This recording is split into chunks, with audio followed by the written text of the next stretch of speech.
I think there's two possible futures. There's a future where human value coordination across the globe, the capital rails of human civilization, are public, censorship-resistant, credibly neutral infrastructure. And there's another reality where they're not. And in order to participate in the economy, you have to have an invisible check mark next to your name issued by the state or quasi-nationalized financial institutions. And that check mark says that you're allowed to participate in the economy.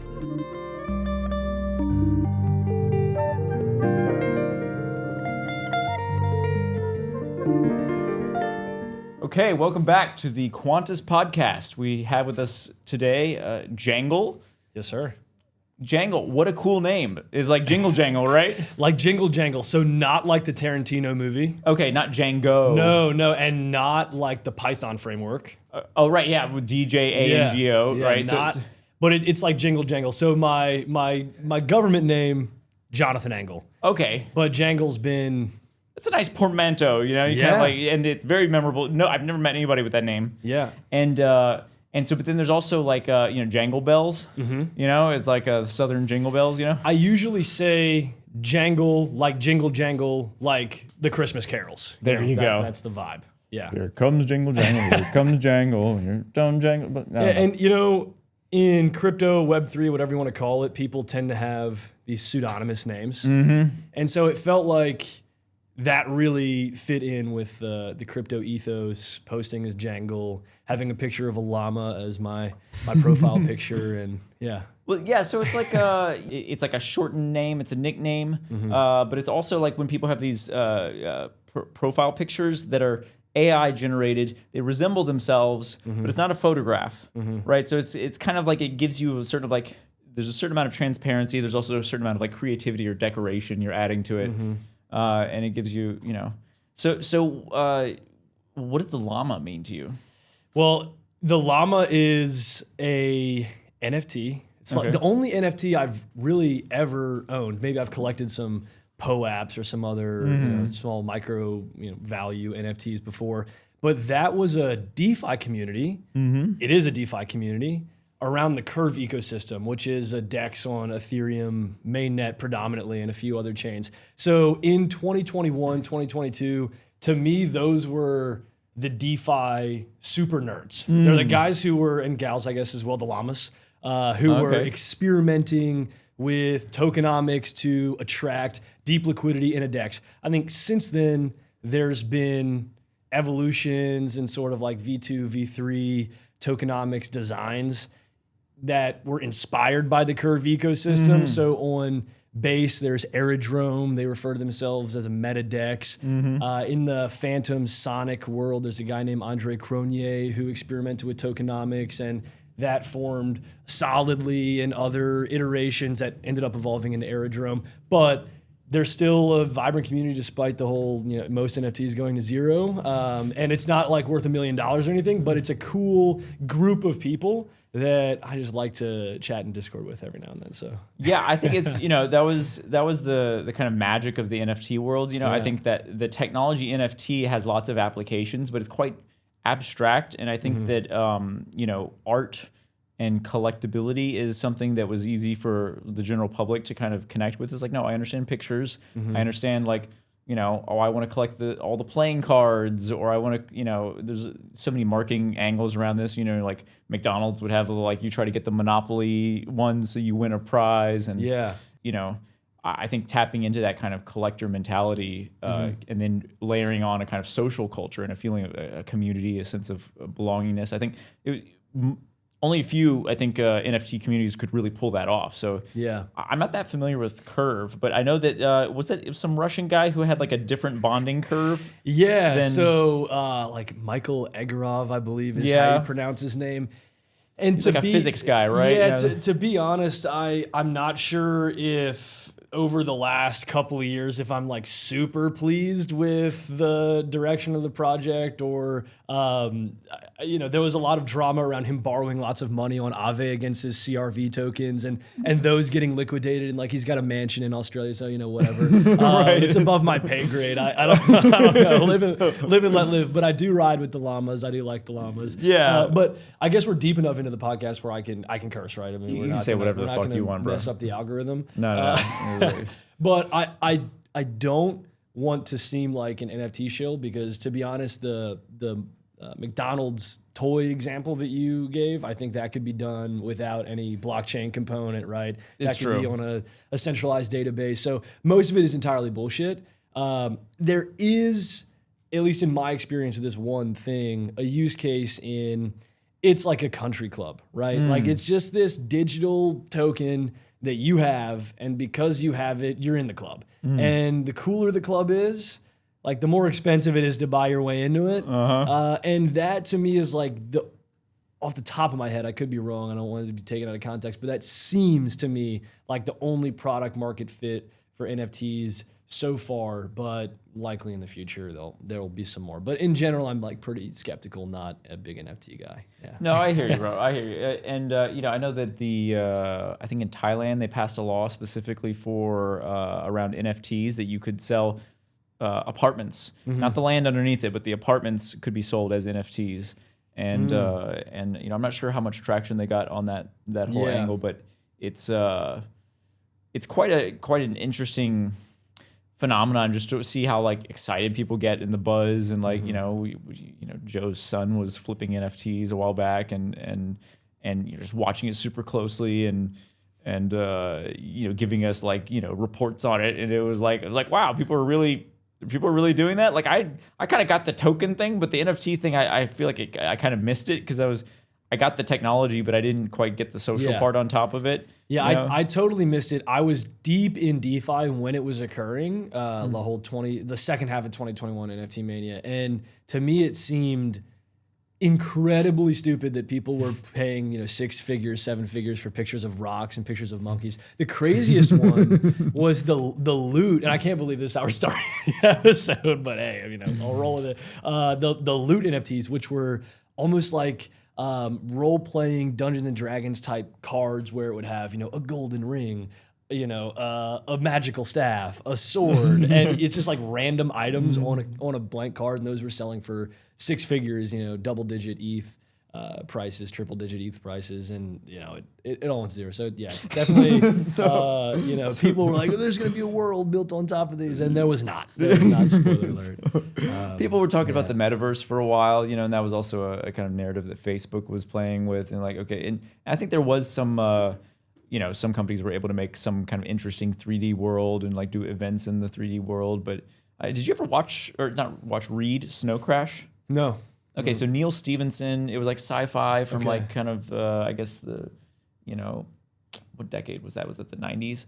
And anyway, so it was quite imaginative stuff, but in Snow Crash, that was where this idea of the metaverse comes from, where it's kind of like future, kind of dystopian. There's kind of like not really governments anymore, just these kind of like corporate, states. But you kind of like, you have certain privileges by joining them. And but then everyone interacts in this metaverse. And across states, yeah, with these headgear on, but then there's like this like mind virus that's like actually traveling through the metaverse, and it's like they call it Snow Crash because it's kind of a drug, but it's also like kind of a virus that causes you to have a snow crash, Interesting. And anyway, so I think about that a lot. It was quite prescient that he saw this thing coming, but this desire for people to connect online.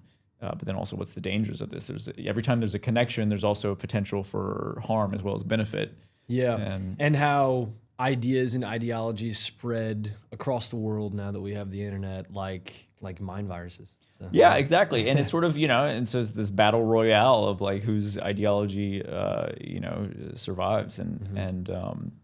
I really, I'm partial to free speech. I think that, the sort of net benefit is worth the cost of it. But, it means that, all these ideas compete, and then like some of them become more popular for certain reasons. It's not necessarily because they're more accurate or more truthful, although that is one reason you can win. Sort of like the technology ends debates. So it's like you're like I think the universe works like this, and you're like, oh, I think the universe works. Well, who's got a spaceship? If you got a spaceship, all right, fine. Maybe you know something. Like if you can shoot a fucking laser cannon, and the other guy can't, then like okay, like. People are gonna like, okay, all right, you win, and so power is, and competence and power are almost proof of correct ideas. It's evidence, but you can also, it is possible to harness things with a sort of like an incomplete story, right? So it's not necessarily proof that everything is correct, but for example, you can like. You can get a lightning rod on top of the house to predictably attract lightning. You might still think it's Zeus doing it, and that might get you a certain distance. But if you have a more detailed, testable theory about it, then maybe it lets you go from like lightning rod to computer. And so I see that. That I think that if we can stay alive and not blow each other up, for long enough, that the internet will allow such a tremendous sharing of ideas that it'll propel our species forward in an incredible way. Yeah, and then layering onto that internet, the ability to transact value, right? Not just send information and ideas and mine viruses around the world, but to have like a deeper amount of human coordination occurring, because it's difficult to incentivize people to take collective action, to take many people with maybe different ideas and have them all act in a predictable way or a manageable way or in a way that can accomplish a higher goal without having the ability to natively transfer value around. So like the information is a big unlock, but the value is another. And that's kind of what I am most excited about. It's like my thesis on the next 10 years, or at least where I think I have fit in, or in wanting to build towards, is the way people can coordinate trustlessly transacting value anywhere in the world without having a state that has force and violence facilitating that. Like if you take the Thailand apartment example, right? That's like, it just intuitively makes sense to me that if you have an apartment in Thailand, you should be able to, maybe borrow against it for collateral, or, have some ability to coordinate the economic value of that apartment trustlessly without the state. But because that's physically located in a jurisdiction, you still, at the end of the day, depend on the security guarantees of that nation rather than the security guarantees of any public blockchain. Right, sort of like, okay, like you might technically own it on the blockchain, but what does that physically correspond to? At some point, it's a physical question, so then physical security comes into mind. It's like, well, okay, yeah, you own an apartment, but it was taken over by barbarian hordes back in 1533. So, but I have the NFT. Yeah, right? Exactly. Like nobody cares. Like it's just an IOU. And then like the inverse as well. You get your private key stolen, and your apartment NFT is now somebody else's. But like you're currently living in the apartment, and like, does the government have their own copy of the database that actually has your name? Right. Yeah, they probably do. They probably do. So it's probably not the single source of truth. Yeah. And then there's also the whole squatters' rights thing. So do you become like, can you just de facto live there because you're a squatter now? Like, you know, I mean, there's so much wiggle room in all this that is quite it's quite hairy to untangle, you know. And Vitalik just wrote a article, Low Risk DeFi, where he was basically observing that for at least digitally native assets that live on the L1 chain, where, you know, it doesn't matter what law the government writes, like the Ethereum secured by your private key or the Quantus secured by your private key, like, is yours, right? Because it's native on chain. That sort of DeFi that's been around for a while, that's low risk, actually is just now getting to the point where it's lower risk than maybe even some traditional, certainly some traditional financial instruments, but maybe even some of the lowest risk traditional financial instruments. Like Balaji always says, or he's tweeted a few times, I've heard him say it, you know, don't put more money in bonds than you're willing to lose, which is like a funny inversion of the don't put more in crypto then you're willing to lose. It's so true. You know, I mean, one of my previous companies was we did it was like high finance analytics for crypto, and so we had to sort of improvise ways to transfer ideas like alpha, beta, you know, the Sharpe ratio, all these kind of like, you know, things that like a fund would look at and compute. We try to transfer that to the crypto world, and there's this, and implicit in a lot of them is this notion of a benchmark, like what's the sort of the default play, which is in TradFi, it's putting your money into U.S. Treasury bonds, and you get 1-2%. And so the question is, how much better than Treasury bonds did you do? And so by being that, they're like, this is the safest thing in the world. It's backed by the full faith and credit of the U.S. government, who is obviously immortal and has mastered every form of energy known to man. And and it's like, okay, so what's the analogy? So we did a benchmark against Bitcoin, and which is of course much more volatile. But it's sort of like I remember seeing in the earlier days of Bitcoin, there were all these funds that would sort of advertise, be like, oh, look how much we made. We're a Bitcoin fund and we made this much, and those numbers were quite impressive to TradFi people. And I was like, okay, how much would you have made just by holding Bitcoin? And usually it was way better to just hold Bitcoin than to do it through this fund. Yeah. And so sort of like, okay, cool, your coin you made a lot on your coin. Good job. Like, did you do better than just holding Bitcoin? Because that's sort of like if you would have just done that for the past 10 years, you would have done extremely well. Yeah. And it's quite dangerous to go wander out into the altcoin world and maybe you make money faster, but you have to be right very often. Yeah, it's seemingly impossible to make a better risk-adjusted return. That's right. Like yeah. But I guess a lot of funds will say, we're offering a different type of exposure to our sophisticated clients who are looking for a certain type of exposure. Who don't want to hold the private keys themselves. Oh, certainly, and it's it's a brave new world of finance. The permissionlessness of being able to just like make your own token, provide liquidity for it, and making it so easy that now you can make a bot that does it. I was saying, like, I remember at some point Binance Smart Chain had it was like 700 tokens get created in a day by a single person, and then they put liquidity on them, attracted capital, and then rug pulled everyone. It was like, it's insane. It is not for the faint of heart. The analogy I use is it's the Wild West, right? Yeah. But the vast majority of people who went west during the settling of the West, like, they were scalped alive. It was not good. It was dangerous. And the few people made it out, became very wealthy by having very cheap, large amounts of land in a new place that would later become very valuable. So, but the way I see it is, Elon always talks about there's two futures. There's the future where we're an interplanetary species and we're out in the stars, and there's a future where we're not. And either one is totally possible. I think that one is better than the other, right? Same vibe. I think there's two possible futures. There's a future where human value coordination across the globe, the capital rails of human civilization, are public, censorship-resistant, credibly neutral infrastructure. And there's another reality where they're not. And in order to participate in the economy, you have to have an invisible check mark next to your name issued by the state or quasi-nationalized financial institutions. And that check mark says that you're allowed to participate in the economy. Right. This is the whole mark of the beast thing, right? Like, do you need someone's permission to transact with your neighbors? And certainly, some people would like that because they would benefit from that. And some people, I think most people, if they sat and thought about it, are like, no, actually, I think it's better if I just, it should be just between me and the other person I'm transacting with.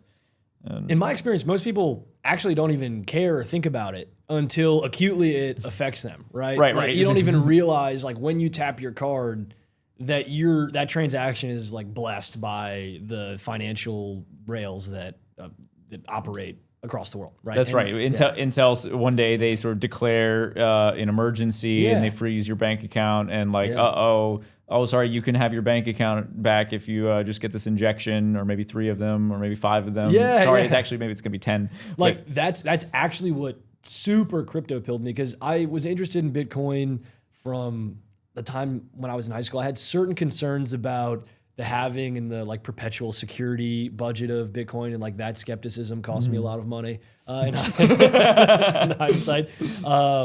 And I had less of an interest because, you know, it's a peer-to-peer value transfer network, which obviously is a very big deal for the world. But what really blew my mind was after the period in like summer of 2020 known as DeFi summer, shortly after that was the Canadian trucker protests. And basically the truckers from the US and Canada who had to cross the border, like both sides were saying, hey, you need to be vaccinated. The Biden administration and the, you know, Trudeau administration said you need to be vaccinated. And so there were rallies of truckers on, you know, all over both countries in North America. And Trudeau ended up freezing bank accounts of all the truckers participating in the protest, freezing the bank accounts of anybody who donated to the protest, and basically weaponized the financial system against free speech and assembly, right? Yeah, it was a real kind of I think, you know, people got comfortable and thought that the president was their daddy, and I don't know. I heard differing stories about how it finally concluded. I think like they ended up like only like focusing their sort of attacks on like just a small number, kind of made it a few examples and let everyone else go was what I heard. But you know, it's sort of like the gloves come off and you suddenly realize like, oh no, this is like.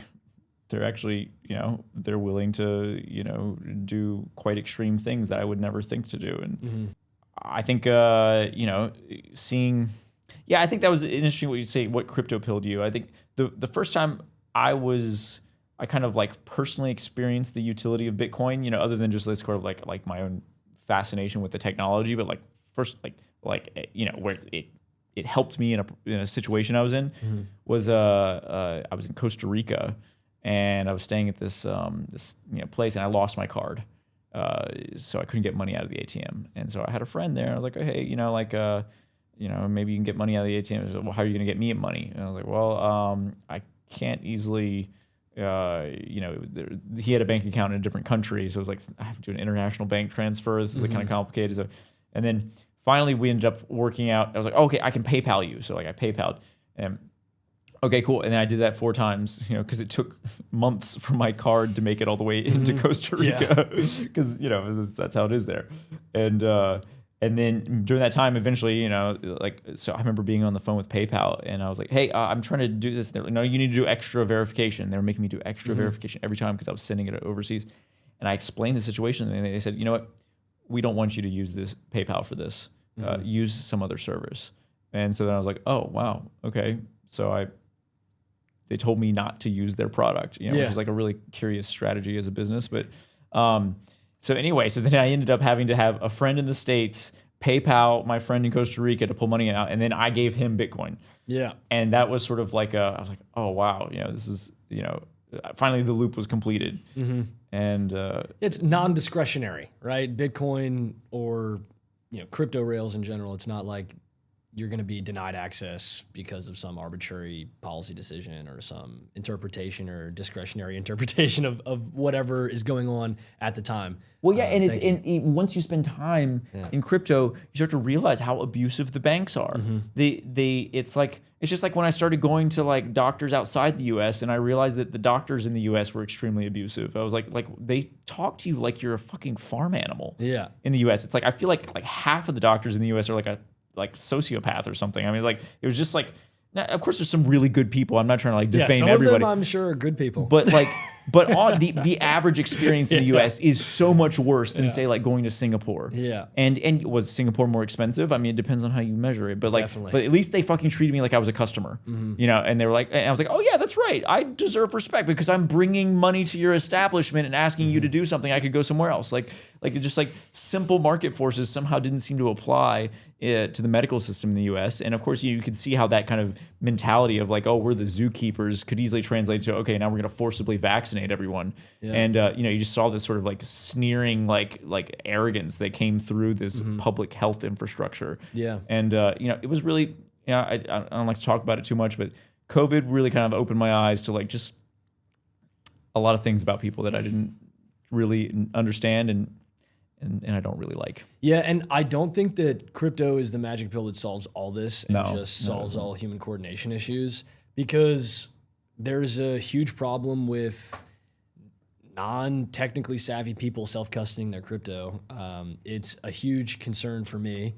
I've seen a lot of people lose money through signing wrong transactions, through losing their private keys, through being social engineered for their private keys, keeping private keys on general purpose devices that get ripped off those devices, and they lose a lot of money. So to some extent, this experience that you had with PayPal puts up some guardrails for the average person to not get turbo wrecked and lose substantial swaths of their net worth. But I think it's important that underneath the substrate of the financial infrastructure is that permissionless, credibly neutral layer that you can, if you so choose, to take that responsibility in your own hands, engage with. Right. It kind of gives you like some upward mobility in the sense of like, there's like, you could play on easy mode if you want to go to the deep end. Yeah. Like that's your right, and you take risks and you might drown. Yeah. But I think that's, like, are you trying to raise children? Or are you trying to raise adults? So, I really like this term credibly neutral. Mm-hmm. I think it was Vitalik who coined the term. Yeah, it seems the ETH community's pioneered it. Yeah, I think that was really like that kind of coined something that was like kind of diffusely in the ethos of the crypto scene, but nobody had really nailed it down. Mm-hmm. And I really want to give him credit for that, because it was like credibly neutral, because this word public, right, kind of like carried the air of that, but it was a kind of a false public, like, this is a public park, or this is a public road, and it's like not exactly, not in the same way that it's like it actually lets anyone drive over it as long as they pay the toll. It's so Bitcoin, I like to say, is like Bitcoin doesn't care what nationality, religion, race, or even species you are. Like aliens could use Bitcoin, and the banks wouldn't be able to keep out the aliens. And that's true. Not that the banks know whether you're an alien or not anyway. So, but I think the technical term's undocumented. Oh, right. Yeah. I was talking about extraterrestrials. But sure. Sorry, that was a reach. Okay.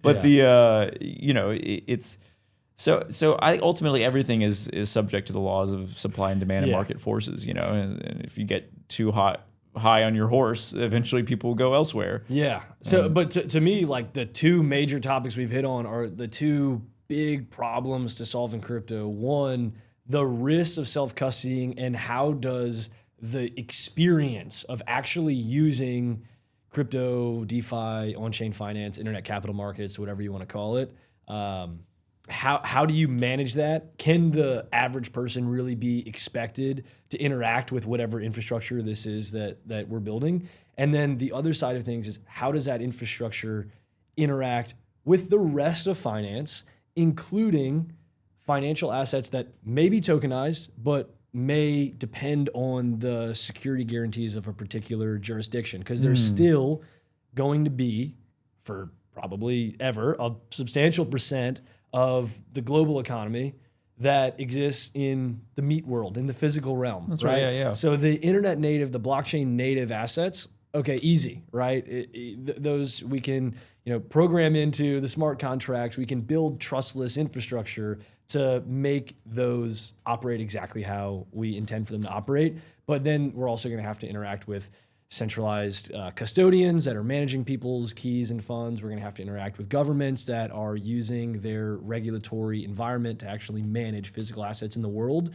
And like, all of these things are just going to be in this soup of internet finance. And how's it going to go? I'm stoked, really. I'm very excited to see how the next 10 years play out, how different jurisdictions create and craft legislation that allow people to raise equity financing natively on chain, that allow people to have debt financing natively on chain, that allow things that aren't traditional capital structures, but still have value accrual mechanisms to investors and collaborators, how those all play out. It's going to be pretty wild, I think. It's a very exciting time. I think finance, 100 years ago was, I'm sure, very interesting in its own way, but I think there wasn't as much disruption happening as there is now. It's a very unique time to be alive, and it's worth remembering, how small of a bubble the whole crypto DeFi thing is. Like, it wasn't that long ago that if you did something with crypto, that was cryptography, and it was probably somewhere around like a military or like some kind of like government agencies that like the sort of three technologies that I think came together to make Bitcoin were, is cryptographic hash functions, peer-to-peer networks, digital signatures. These are all like military technologies. These are, peer-to-peer networks were developed by the US military to make like self-healing networks. Digital signatures is securing your information against an adversary editing it along the way. And a hash function is designed to be like impossible to reverse, but you can commit to something up for like there's these things are incredible building blocks. It's an incredible design space. But before crypto, like as in, Bitcoin, if you knew about this stuff, you were probably some kind of spook. Or like very sophisticated organized criminal, so like that's like one of the two. And I mean, 30 years ago, my llama would be legally a munition, right? It's true. Yeah, cryptography was regulated as a munition before that Supreme Court decision, and I think it's worth remembering that, like, these are, you shouldn't. Right now, you still kind of have to constantly interact with like random data. You have to have like a pretty good mental model of like where of the machines that you're interacting with and the software you're interacting with to kind of like sense when something's about to go wrong or not. Yeah, because it's like, should I just put my seed phrase in here? Like why not? I copied it earlier and I put it over here. Why can't I put it there? It's like, it turns out that thing is exposed because X, Y, Z. There's all these. So it's, and in general, it's difficult to make an abstraction layer that never leaks, especially in the presence of an adversary. Yeah. But it's something where, people freak out when they see an address sometimes, or people freak out when they see like have to write down their seed phrase. There's a real emotional, I think, barrier people have around crypto that it was interesting that it seems like, I know there was resistance, say, for people adopting credit cards. And certainly using them on the internet. Right. And it was like, my dad told me that you used to have to like, you'd call somebody and you'd read them the number and everything. And, but like, we had public key cryptography back then, but we didn't have like little devices that could do it for you, And so instead we use this, I guess, let me read you my secret number. Please don't take too much out of my account. Okay. Oh, he took too much. Let me call the internet police. It's kind of a goofy system when you think about it. And your money is really just entries in whatever bank you bank with, and that's a siloed database from all the other banks in your country and across the world. So, there's definitely a better way. There's definitely major security concerns that I have of normal people actually having the ability to sign their own transactions that are totally irreversible. So, I'm excited for how it all plays out. I know Tether just is raising around right now at like $500 billion. I saw a tweet. It was like OpenAI and Tether are both raising at $500 billion. OpenAI is losing money exponentially. Tether is like 99% profit margins, making multi-billion dollars a quarter. So do you have a take on that? These valuations are like a signal that hyperinflation is happening. Like inflation doesn't hit everybody all at once. It's not evenly distributed. The money comes out of the central bank and then flows down the money pyramid. And so like you can see it coming, if you like look up the pyramid. And so that's how I read these sort of absurd valuations that really have no business. Like people wouldn't have taken you seriously just like 10 years ago saying some of these things. People are paying for it now, and it's like, okay, like how much is a money printer worth? How much is, I remember Sam Altman was trying, I think a year ago, he was trying to raise like $7 trillion for like the data center of all data centers to, just like, talk about megalomania. I imagine he got laughed out of a lot of, investment meetings with that, but like, of course, go big or go home. You think big, and like, maybe you still get a 500 billion valuation instead of a 7 trillion. But these numbers are just I wish if we could just wave a wand and get like the average person on the planet to understand inflation. we could get rid of so many of these problems very quickly. It's like, if you live in a stable country with a stable economy, you go to a country that doesn't have that, where like, they keep having to add zeros to the dollar bills, and you're like, oh, in Zimbabwe, everyone's a trillionaire. Be like, okay, but do they have food to eat? But it's a subtle mathematical phenomenon. It's like, wait, why doesn't sometimes it's subtle, sometimes not so subtle, right? If it moves slowly, I mean, that's kind of the whole con of central banking, is that it's like they do it slowly enough that you don't notice. Yeah, exactly. Whereas but you have to be able to kind of hold your hold your liquor long enough to be able to make that con work, because if you got to give a bunch of politicians unlimited money, of course they're going to print more. Yeah, there's an analogy that I really like that I think I heard David Sachs use a long time ago. It was, the dollar is the most eligible bachelor in the leper colony.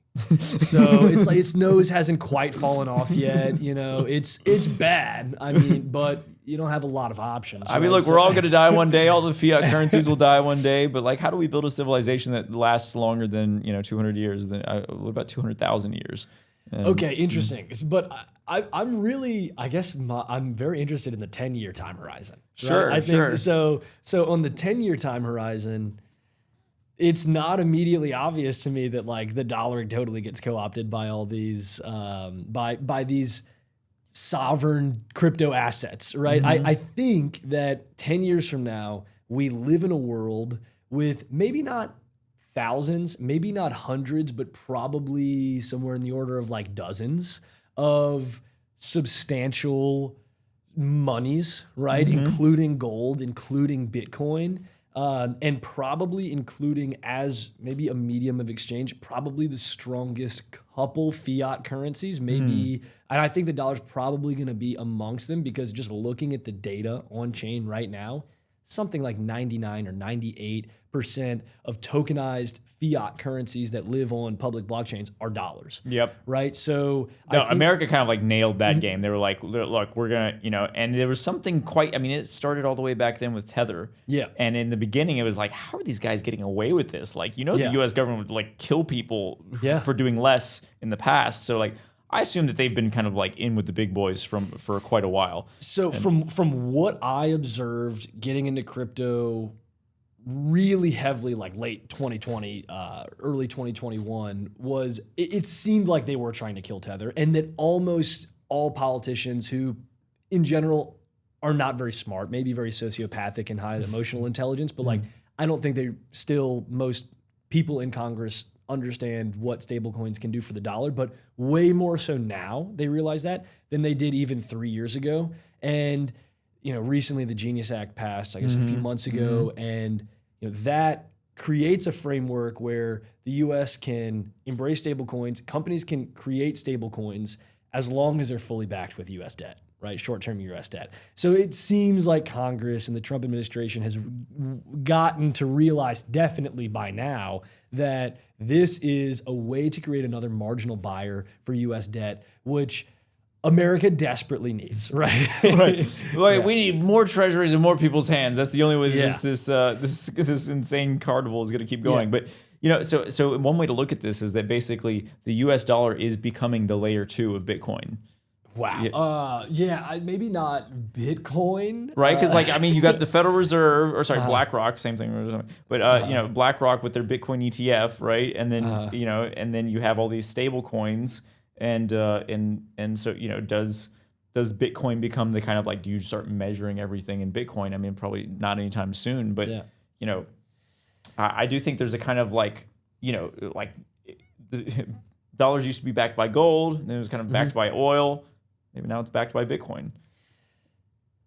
The way I see it, I kind of agree with Balaji directionally, where he makes an analogy pretty frequently between media and money, and how after the invention of the internet, prior to the internet, you had thousands of every small town had a newspaper, basically. And their geography was their moat. So your local newspaper is not going to be displaced by the Washington Post and the New York Times because they're not here.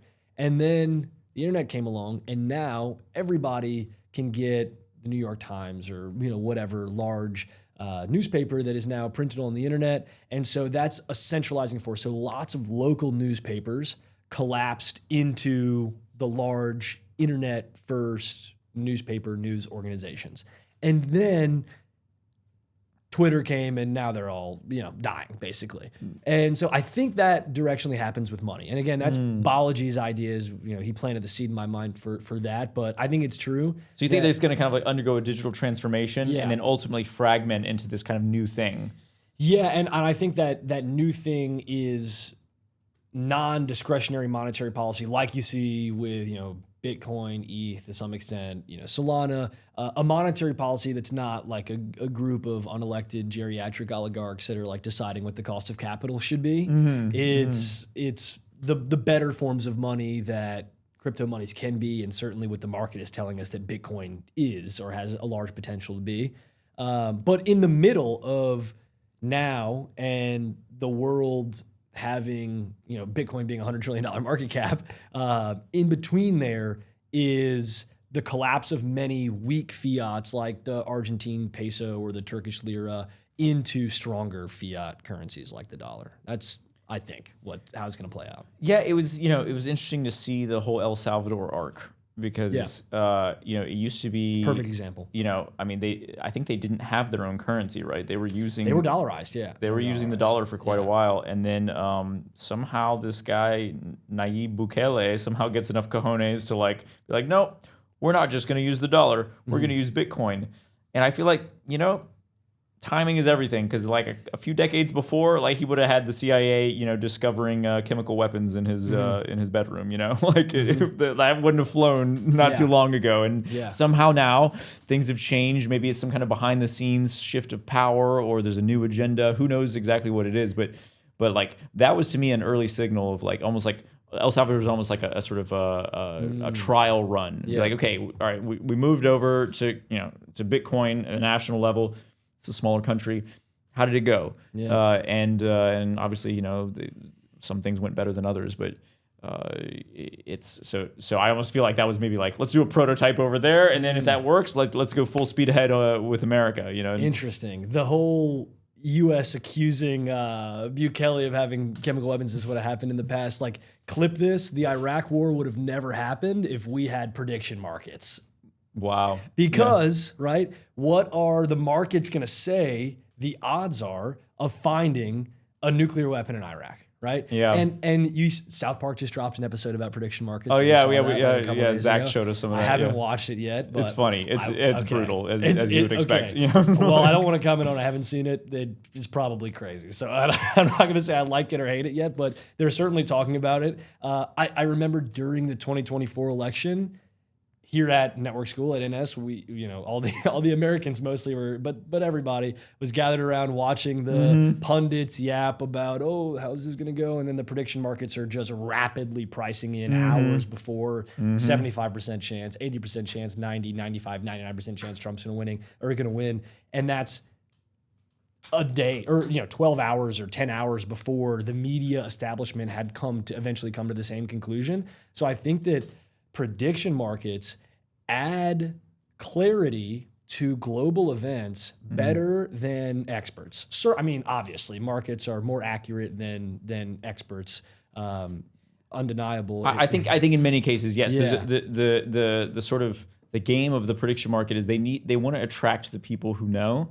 Yeah. Who have asymmetric information, be like, hey, look, you can profit from your information. But in one way to look at it is that the prediction market is paying people for their information. Yeah. And so that kind of like arbitrage opportunity creates a voltage that the information travels along. And so, there really is this deep connection between information and money. And, like if you study Austrian economics, like prices are signals. And so I think like the deeper we integrate this understanding, because Bitcoin, I mean, think about it. It's like, on the one hand, it's like it's a computer, right? And then on the other hand, it's like burning energy, right? With the proof of work mining thing, it's a heater, and then on the other hand, it's a monetary system, and so somehow it sits at the intersection of like energy, information, and money. And I think that deep down that these things are actually the same thing, and even in like in information theory, there's this like this term entropy, but it's also it was borrowed or taken from thermodynamics, right? But it's basically the same equation, but it's like it's a kind of curious thing that's hard to articulate, in English, and yet it appears here in information theory, here in energy. And so I think understanding this sort of, I think there's going to be some kind of discovery where this relationship is fully clarified. What is information? What is energy? How do they relate? And that will unlock some incredible technology for human beings. That's my prediction. Like, how can human beings coordinate in a way so that when new information comes alive, it's accurately digested and energy is channeled in an efficient way based on that new information? Is that what you're saying, or am I totally missing it? Well, I think that's one layer at which it can happen, but I think also like, okay, so there's like in thermodynamics, there's this whole thing, irreversibility, which is sort of critical to like, it's like, okay, like if you burn up, if you write a message on a piece of paper and then you burn it up, it's pretty hard to recover the message, right? It's pretty hard to, it's also hard to physically reassemble the paper. And so this sort of like, so when we, entropy is sometimes called like disorder and chaos. And I think that's sort of a misleading way to characterize it. When you're exporting entropy when you eat food, right? The food you eat is this like living creature, has life force, or it's like complex sugars,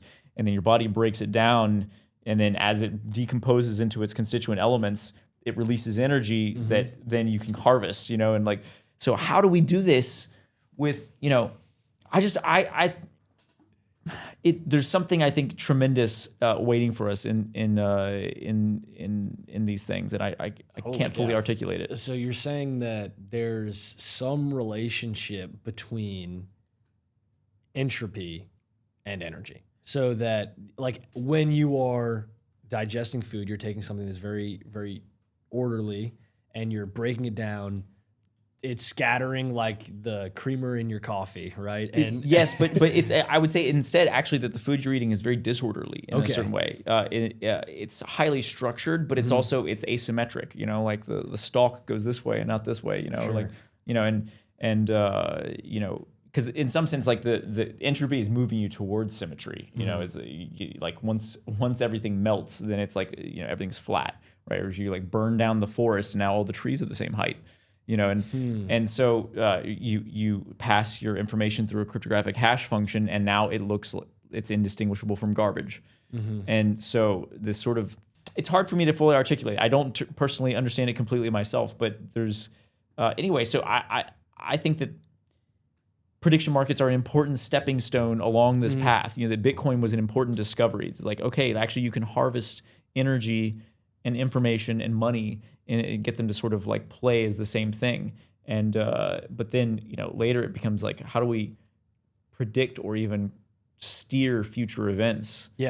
With money, and using markets as a way to get closer to the truth, because the aggregate human opinion that they're willing to risk capital behind, it just seems to me that that's going to be more accurate than the opinion of any one individual. Because if there is an individual who has an excellent opinion on something, they're going to price it into the market, right? Right. So you get this training over time where like, okay, maybe like if you're consistently right because you have some kind of insight or you information, compound capital. Then you basically, the losers pay you because you got it right. And and markets already do this to a certain extent. So but the prediction market is kind of like just almost like purifying it. It is exactly, it purifies. So imagine you had a public company, right? And that public company was going to vote on whether to oust their CEO and get a new one or keep their current CEO. You, right now, in a world without prediction markets, you would have analysts speculating on the price of that stock, and there would be like one instrument, that stock price, but in there would be priced in the probability of the CEO leaving and a new one replacing him, and the probability of the CEO staying, and it's priced into the same instrument. And then when that reality comes to be, then the probability of one goes to 0, the probability of the other goes to 100. So it collapses the waveform. You get the pricing of that outcome, right? But if you had a prediction market, you could actually price the two separate outcomes pure simultaneously, right? You could say, if you buy these shares on the prediction market, you get them if the CEO is ousted. If you buy these shares, you get them if the CEO stays. And you just look at which shares trade higher, right? And then the board can use that to inform their decision. Yeah, and it's, think about there's this whole topic that's popular in American politics of, insider trading from Congress people, right? They say this person has, they're about to pass a law that's going to affect certain companies. It's going to naturally prefer certain ones to other ones, or they know when a certain government contract's going to go through before the public does. And so they can trade according to that information and become a prophet who makes a profit. But information naturally, wants to be free and does leak. And so, people learned if you just copy trade Pelosi, you can do pretty well actually. But with prediction markets, this sounds bad, but with prediction markets, the insider trading is a feature, not a bug, right? Like absolutely, you want the people who have the privileged information to pay. The public pays them to tell everyone. Yes, exactly. This is how you make it turn it from, because the SEC has this ridiculous mandate that they try to stop insider trading, and it's just not possible. Information does not travel instantaneously across the world to every living being. It's going to naturally hit certain people first, and are they going to try to benefit themselves from it? Of course, it's the most predictable thing in the fucking world. So then okay, well, how do you make sure that there's you price in, you give them something, but be like, hey, you'll make more money if you extend that signal further along. And so I think it's a kind of it's similar, I think Ethereum went off the deep end with trying to get rid of MEV. And I think it's it's a related thing. It's these people who are, they're front running everyone because they're closer to the miner or closer to the consensus algorithm. And so they're making little bits of money on, on the trades, and it stacks up after a while. It can be quite a lot of money. And I understand that people are oh, that's not fair because they're playing. Well, okay, if it's so easy to play that game, you should go play it too. Yeah, it's a very competitive game. It's extremely competitive. And also, if you want to control how much MEV is, for example, if you're making a trade, you can set slippage. Yep. They can't make more than your slippage. Yep. So you could have a private RPC and a hidden mempool, and Flashbots have written a lot about this, and sure. There's, you want to get more sophisticated, you can basically start, playing that game with them. But to me, it was quite kind of it's a fool's errand to try to make this thing go to zero. I understand the desire to maybe they're taking too much. Let's design it so they don't get as much of the pie. Yeah. So for the people who are watching who don't know what MEV is, basically. Originally minor extractable value, now maximal extractable value. Basically the idea that by ordering transactions, you can extract value. The most malicious form of this you can think of, and what you referred to is, with slippage controls, is somebody wants to buy something in size, you submit a buy order right before them, and then you sell right after them. So you basically drive the price up right before they buy, and then you dump after they move the price up, and you just extract whatever slippage you can from that transaction. So that's the most malicious, but I am kind of the opinion, and I think the consensus opinion in Ethereum and even the Solana community as well, is that there's this law of conservation of MEV, economic activity, and especially certain kinds of economic activity, that can emerge from high value DeFi, definitely. That economic activity creates MEV, and that MEV is going to go somewhere. So now it seems like the consensus among Flashbots and the Ethereum community is, how do we design the smart contract platform, the blockchain, in a way so that MEV is captured by Ethereum holders or Ether holders? How do we capture it in a fair way? And then how do you give tools to people so that they're not creating tons of MEV through their ignorance, not having a really high slippage tolerance and just getting sandwich attacked, like front run.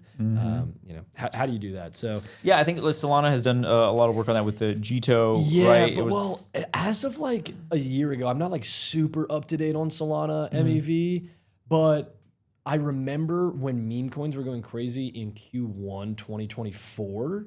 The MEV was getting insane, and I was, holding my Jito soul and feeling like happy about it, and not trading very many meme coins. Like, let the meme coin traders get absolutely rinsed and pump my APRs. Sell shovels in the gold rush, right? Yeah, exactly. And then Jito was getting a lot of the transaction flow was going through the Jito client, and basically the Solana Foundation, I believe, like wrote a letter to Jito or, hopped on a call and said, hey, can you like not do that?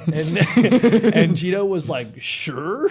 And they just like foregone like millions of dollars a day in MEV just for like the good of the network. So, and I think the L2s do this as well. The L2s with centralized sequencers like Base, right? Coinbase is not sandwich attacking and front running. They're not even, from what I understand, I don't believe the Coinbase or like the Base sequencer is actively, facilitating arbitrage themselves. I don't believe, right?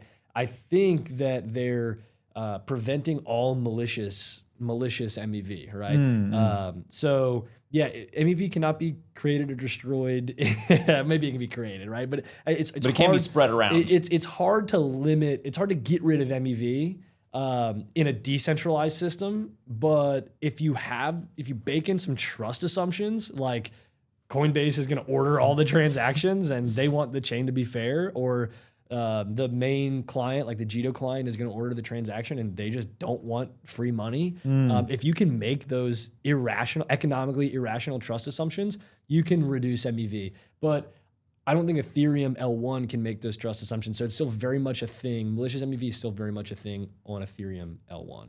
Yeah. Yeah, I like this idea of the conservation of MEV.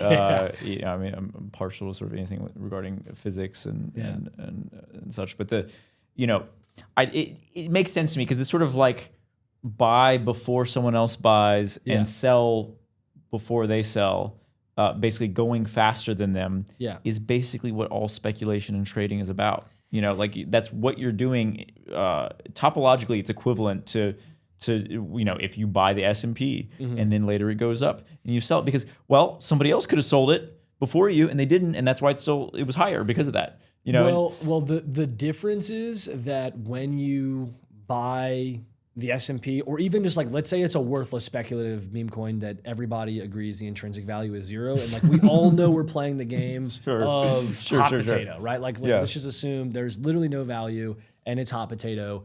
With MEV, with a sandwich attack, the person executing that sandwich attack holds no directional exposure to the speculative asset at any point in time. Right. It's an extremely advantageous position. Yeah, they're taking no risk, right? The transaction, they are not going to execute that MEV attack unless they know that they are going to buy and then immediately sell, and the transaction in the middle is going to be a buy, right? So they are extracting value for no risk. If you buy that same meme coin and then it goes up because a bunch of people buy it after you and then you sell, like, you did take a risk to generate that return. Like, you're playing the game. And again, like, MEV is not always malicious. In fact, MEV is like it's just, it's just going to happen, right? Like, there's going to be price discrepancies between this liquidity pool and this liquidity pool. And like, so somebody's got to arbitrage these two pools, and like, who's it going to be, right? Like the way you go about finding out who it's going to be, auctions for, with yield going to the validators and all this sort of stuff. Like that's all MEV. And I don't think it's always a bad thing, but there is certainly worse types of MEV than others. Yeah. Yeah. You could almost say that MEV is a direct downstream effect of the idea of a price, because like the fact of having a single number that describes this asset's behavior across all the different places where it's traded is dependent on this concept of arbitrage. Like, how does this signal travel between these different marketplaces, and the market has to pay people to do that. That you basically when two markets get arbitrage, that's the market paying the arbitrageur to discover the actual price. Yeah, so that people are getting a fair price across different exchanges. They're all getting more roughly the same price. There's not big price discrepancies because there's an economic opportunity to buy where it's cheap and sell where it's expensive. And even in Bitcoin, L1, there's MEV. I mean, there's not sandwich DEX because there's not DEXs necessarily, or a lot of DeFi living natively on Bitcoin L1, but there is MEV because if I want to make sure my transactions included in this next block, I'm going to pay more gas, right? And so that is a form of actually just extracting the miners, extracting more value from the network by including transactions that have more gas and not including the transactions that don't pay a lot of gas is MEV. It's miner extractable value. Yeah. Right. Well, and even a real world example, like let's say I run a 7-Eleven, right? What do? I buy products and then I sell them for more than, and like, to your point, I'm taking a risk. I'm now exposed to this product. I have inventory that I might not have to get rid of, and maybe it's not good anymore because XYZ, right? But so there's, why does the 7-Eleven franchise owner, franchisee, why are they able to make money? It's because they have some information about the local situation that they're able to exploit.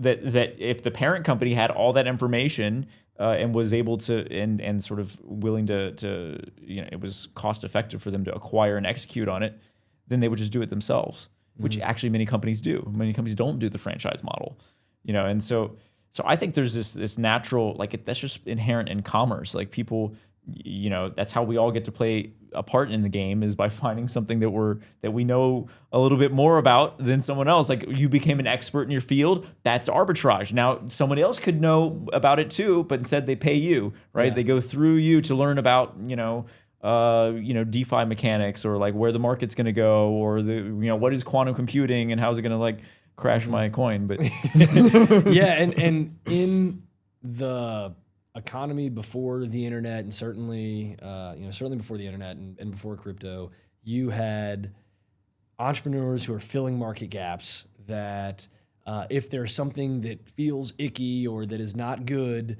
you have a regulatory environment where that's made illegal, and if you're caught doing that, you go to jail, and that's sort of the status quo for maintaining an orderly society and property rights and creating valuable things and growing the economy. And to me, it's very interesting because in crypto, on-chain finance, whatever you want to call it, you have to think really deeply about all these incentive structures, and you have to design in a way to where they kind of can't be broken. There's this whole Coda's law idea, and I don't fully agree with it because the law is the law, and I still think if something is Wait, can you state Coda's law? What is it? Coda's law is this idea where, if you hack a smart contract and you take all the money out of it, that money is now yours, right? You were playing by the rules that were on the blockchain. Sure, code is law. I see. Oh, is it not a person named Coda? It's code is law. No, code is law. Okay, right? yeah. I don't believe this, but I think it's a very interesting concept. I think that if there is a lending market and a lot of people put their money into it for collateral, and people are borrowing money and other people are depositing stablecoins to get cash yield, and it's this cool on-chain finance, totally fair, public rules of the road. All the code is open source. Participate if you want. It's a lending market. And then somebody else comes and they see a bug in the smart contract and they realize that they can, infinitely borrow all the money on the platform, and they take all the money and they run, right? The real world analogy would be there's some sort of flaw in a real world contract that actually gives some party some extreme advantage, but it's a kind of a loophole in the contract. Well, maybe interesting. Maybe the better analogy would be it's a vault that they break into, right? Well, right. So this comes down to in the hacking community, the word hacker has quite negative kind of connotation now. But in the early days of computer science, it was someone who's using technology creatively. It's as in you're seeing what can I do with this machine without regard to what the manufacturer intended. I want to sort of maybe I can turn it upside down like this, and then I can put this on top, and now we got a different thing. And and so so if you kind of like take this, I mean, this word law, you know, the laws of physics, the laws of a government, the laws of, you know, it's like, well, okay, if the laws of physics allow it, you know, in some sense, you're playing by the rules, you know, and this is the kind of pirate way of thinking. Like, if I can get your money, if I can devour your body through my predatory instincts, then I win, and it doesn't matter how right you were. Yeah, exactly. You know? So there's definitely an argument there if you're assuming we're in sort of like, you know, an anarchist, only the strong survive sort of situation. But we're not. We're interacting with physical jurisdictions. We're interacting with certain real world assets. We're trying to build systems that like actually work. Like I am not just like a total libertarian maximalist. Like let them get hacked. You know, let the free market figure it out, and then only the smart contracts that are strong will survive in the end. Like I see that argument. I understand. I just don't think that it's the right mindset to have, like practically building these things. Right? Sure, but I think but in the world of like geopolitics, like, you know, there's a sort of term realpolitik. It's sort of like, you know, there's no global policeman that makes China behave and makes America behave, and so, you know, America has this huge power differential over many countries, and so of course they naturally use that to kind of get what they want, and you know, and who's going to stop them? You know, international law. You know, like is there a lawyer who's going to call up the president and be like, you can't do that? And be like, he's got all the weapons. You know, like, and so then you see how this plays out on chain is like, okay, if your smart contract gets hacked, like fingers crossed it's not North Korea, right? Like, please let it be like some teenager in Iowa that like didn't realize it, like it was actually gonna work, and like took all your money, and they, you know, and they're like, the FBI can go get them, right? Right. So, and maybe it's, you know, maybe it's a white hat hacker who's just gonna, or gray hat who's gonna like give you most of the money back and just take a fee for your, you know, sort of accident. But if it's a sovereign country that, or a hacking group that is sponsored by a sovereign country, then you are screwed, right? Or you can call the government up and be like, hey, can you go make war with this country? That's exactly right. So that's why, you know, people ask me about storing Bitcoin or crypto all the time, and I try to give people, you know, good tips on how to not get hacked and these sorts of things, and just to be practically useful. And a lot of times I tell them, hey, you're not ready for self-custody, like keep your Bitcoin on Coinbase, right? Sure. And that feels bad to say, because what if Coinbase gets hacked? But I wonder, and this is an interesting, you know, theoretical idea, like at what point is like all of BlackRock's Bitcoin at Coinbase custody, and like, you know, all the ETFs are through Coinbase custody. At what point is Coinbase like too big to fail? Or at what point does Coinbase have the you know, full faith of the U.S. military behind it, to where if North Korea did somehow steal a meaningful amount of BlackRock's Bitcoin from Coinbase, like that, you know, Trump is like, you know, you got to give us the Bitcoin. We're taking our coins back. No, you could. There's definitely a really entertaining movie to be written there. Let's see if it ends up on screen or on real life. You know. So, that's the idea of code is law versus, you know, law is law, and versus weapons are law. Yeah, weapons are law. Power is the law, really. Yeah, you know, it's all part of the same game. You know, it's a beautiful game. I'm happy to be here on planet Earth with you, Jangle. Yeah, happy to be here. It's been a real pleasure, Jangle. Yeah, it's been awesome. Yeah, the time just flies by, bro. It's like locked in. Can yap with the best of them. So, all right, thanks, sir.